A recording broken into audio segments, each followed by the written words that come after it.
Bonjour à tous, je vais vous présenter dans cette vidéo la méthode qui consiste à résoudre une équation ou une inéquation qui utilise le logarithme népérien. Dans un premier temps, il va falloir déterminer l'ensemble que je vais noter E des réels x tel que l'intérieur de mes logarithmes, si j'en ai plusieurs, il soit strictement positif. Le logarithme népérien il est défini sur R plus étoile, sur 0 plus l'infini, 0 exclu. Donc ce qu'il faut, c'est que l'intérieur de mon logarithme soit strictement positif. Donc si j'en ai plusieurs, il va falloir résoudre plusieurs inéquations. Si j'ai qu'un seul logarithme, il va falloir résoudre une seule inéquation qui est l'intérieur que j'ai appelé U ici, qui va être strictement plus grand que 0.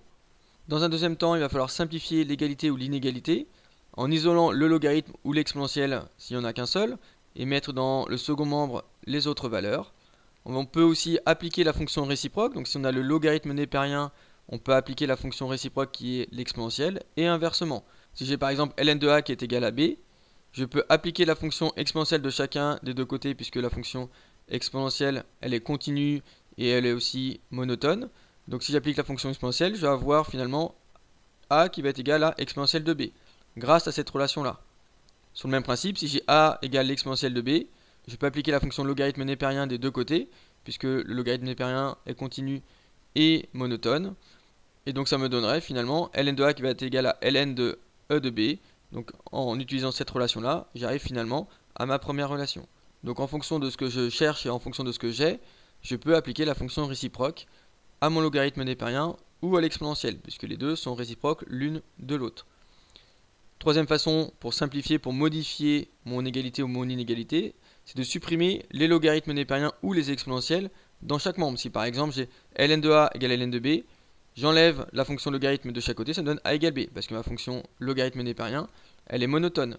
Même principe avec une inégalité, c'est-à-dire inférieur ou supérieur ou égal ou supérieur ou égal. Si j'ai ln de a qui est inférieur à ln de b, forcément c'est que a va être plus petit que b. Donc quand j'aurai fini de modifier, de simplifier mon égalité et mon inégalité avec les différentes façons ici, je vais pouvoir en déduire les solutions de mon équation ou de mon inéquation en m'assurant que mes valeurs que j'ai trouvées, elles appartiennent bien à l'ensemble E qui est l'ensemble que j'ai trouvé à la première étape. Puisque si je trouve des valeurs qui sont potentiellement des solutions mais qui n'appartiennent pas à mon ensemble E de départ, ça veut dire que finalement mes logarithmes ne vont pas être définis, donc ça ne peut pas être des solutions. J'ai pris plusieurs exemples. Premier exemple, déterminer l'ensemble de définitions des équations puis les résoudre. J'ai moins 3 exponentielle de x plus 1 plus 6 égale 0. Ce que je vais faire dans un premier temps, c'est donc de déterminer l'ensemble de définitions. La fonction exponentielle, elle est définie sur R. Ici, pour n'importe quelle valeur de x, je vais pouvoir calculer mon exponentielle, donc je n'ai pas de valeur interdite dans mon équation ici. Donc l'ensemble de définitions de mon égalité, de mon équation, c'est l'ensemble des réels. Deuxième état, je vais résoudre cette équation-là en la modifiant, en isolant dans un premier temps l'exponentielle. Donc ça me donne moins 3 exponentielle de x plus 1 plus 6 égale 0, qui va me donner moins 3 exponentielle de x plus 1, je passe le plus 6 en moins 6 de l'autre côté. Le moins 3 qui est multiplié, je vais le passer en divisé. Donc ça donne exponentielle de x plus 1 qui va être égal à 2. Moins et moins ça fait plus. 6 divisé par 3 ça fait 2. Donc là j'obtiens exponentielle de x plus 1 qui est égal à 2.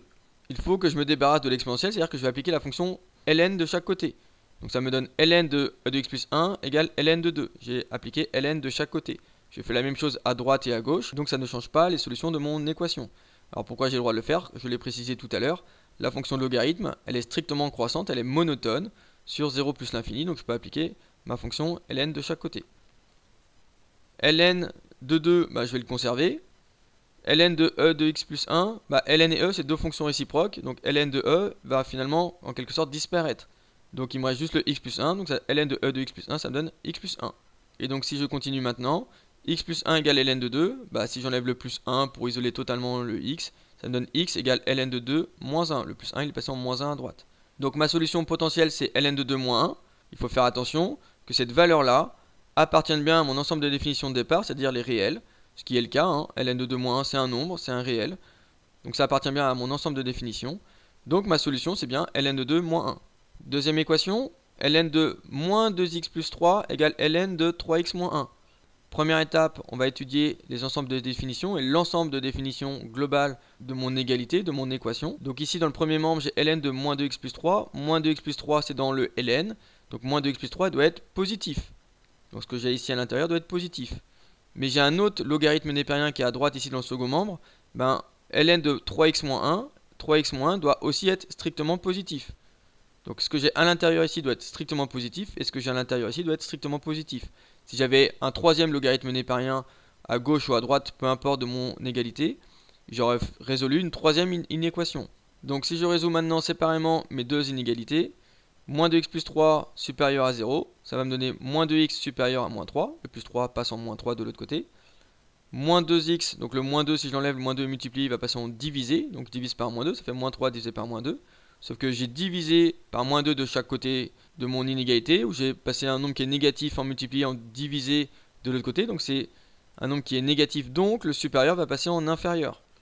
Donc ça me donne x inférieur à 3 demi, moins et moins ça fait plus. Donc pour que le premier logarithme il soit défini, il faut que mon x il soit plus petit que 3 demi, plus petit que 1,5. Si je prends un nombre plus petit que 1,5, peu importe que ce soit 1, 0, moins 5, moins 10, moins 100, ce que vous voulez, un nombre plus petit que 3 demi, alors forcément moins 2x plus 3, lui va être positif, donc l'intérieur va être positif, et donc je vais pouvoir calculer son logarithme népérien. Sur le même principe, 3x moins 1 supérieur à 0, ça va me donner 3x supérieur à 1. Et le 3 il est multiplié, va passer en divisé par 3 de l'autre côté. Je divise par 3 sur chacun des deux membres de mon inégalité. Donc comme c'est un nombre positif, le supérieur reste supérieur. Donc quand x est plus grand que 1 tiers, donc 0,5, 1, 2, 10, 100, forcément mon 3x moins 1 va être positif. Et donc forcément je vais pouvoir calculer le logarithme népérien de ce nombre là. Donc maintenant je vais pouvoir en déduire l'ensemble des définitions de mon équation. C'est-à-dire que x il doit être à la fois plus petit que 3 demi et en même temps plus grand que 1 tiers. Donc si je regroupe ces deux intervalles là, si je fais l'intersection de ces deux intervalles là, quels sont les nombres qui sont à la fois plus petits que 3 demi et plus grand que 1 tiers? Ça va être tous les x qui vont être entre 1 tiers et 3 demi. 1 tiers c'est 0,3 environ, 3 demi c'est 1,5, donc entre 1 tiers et 3 demi exclu, puisque ici c'est strictement plus grand et ici c'est strictement inférieur. Il faut que l'intérieur de mes logarithmes il soit strictement positif. Donc x compris entre 1 tiers et 3 demi. Ça, c'est l'intervalle qui correspond à mon ensemble de définitions de mon équation. Maintenant, je vais résoudre mon équation. Donc, ln de moins 2x plus 3 égale ln de 3x moins 1. Je peux tout simplement enlever les ln de chaque côté. Pourquoi? Parce que ma fonction logarithme népérien, elle est strictement croissante sur 0 plus l'infini. Donc, comme elle est strictement croissante, je peux enlever mes deux logarithmes népériens. Donc, ça me donne moins 2x plus 3 égale 3x moins 1. Et j'ai fini de résoudre, donc je vais passer les x du même côté à gauche. Donc le moins 2x ici, il va être associé à moins 3x, puisque je n'ai pas 3x qui était à droite, en moins 3x à gauche. Le plus 3, je vais le passer en moins 3 à droite, donc ça donne moins 1, moins 3. Je simplifie, ça me donne moins 5x à gauche et moins 4 à droite. Donc ça me donne x égale moins 4 divisé par moins 5. Le moins 5 est multiplié, il passe en divisé. Moins 4 divisé par moins 5, ça donne 4 cinquièmes. Donc ma solution potentielle, ça va être le 4 cinquième. Il faut faire attention, puisqu'il faut vérifier que le 4 cinquième, il appartient bien à mon ensemble de définitions de mon équation, c'est-à-dire à l'intervalle 1 tiers 3 demi.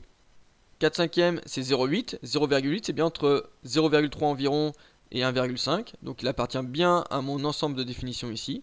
Donc 4 cinquièmes c'est bien la solution de mon équation. C'est-à-dire que si je remplace x par 4 cinquièmes à gauche et à droite ici, j'ai bien mon égalité qui est vérifiée. Exemple 2, ici on a une inégalité, on a une inéquation. Il va falloir résoudre ln de 1 moins x inférieur ou égal à moins 1. Première étape toujours, ça va être de regarder l'ensemble de définitions. Mon 1 moins x, il doit être strictement positif, puisque c'est à l'intérieur de mon logarithme népérien. Je résous, ça me donne moins x supérieur à moins 1. J'ai passé le 1 en moins 1 de l'autre côté. 0 moins 1, ça fait moins 1. Si je divise par moins 1 des deux côtés, ça me donne x à gauche, ça me donne 1 à droite. Je divise par moins 1 des deux côtés, mais comme j'ai divisé par un nombre négatif, mon supérieur va passer en inférieur. Donc l'ensemble de définitions de mon inégalité, de mon inéquation, c'est quand x est inférieur à 1. Donc l'intervalle va être moins l'infini jusqu'à 1, 1 exclu. Puisque c'est strictement plus grand que 0, donc c'est strictement plus petit que 1 ici. Donc c'est de moins l'infini à 1. Quand x est entre moins l'infini et 1, j'ai mon 1 moins x qui est positif, strictement positif. Donc mon logarithme népérien est bien défini. Donc l'intervalle moins l'infini 1, c'est mon ensemble de définitions de mon inégalité ou de mon inéquation. Deuxième étape, je vais isoler le x, c'est-à-dire résoudre mon inégalité.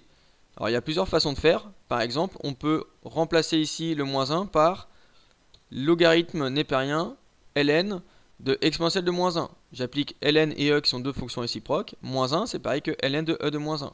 Ce qui me permet maintenant d'observer que j'ai un ln de chaque côté, ln de quelque chose inférieur à ln de quelque chose. Donc je peux enlever mes deux logarithmes népériens ici, qui sont en vert.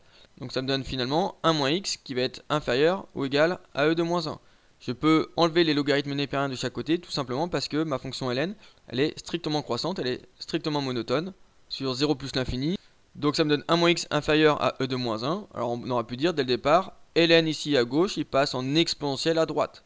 Ça permet d'être un peu plus rapide, mais la justification correcte et complète c'est celle-ci.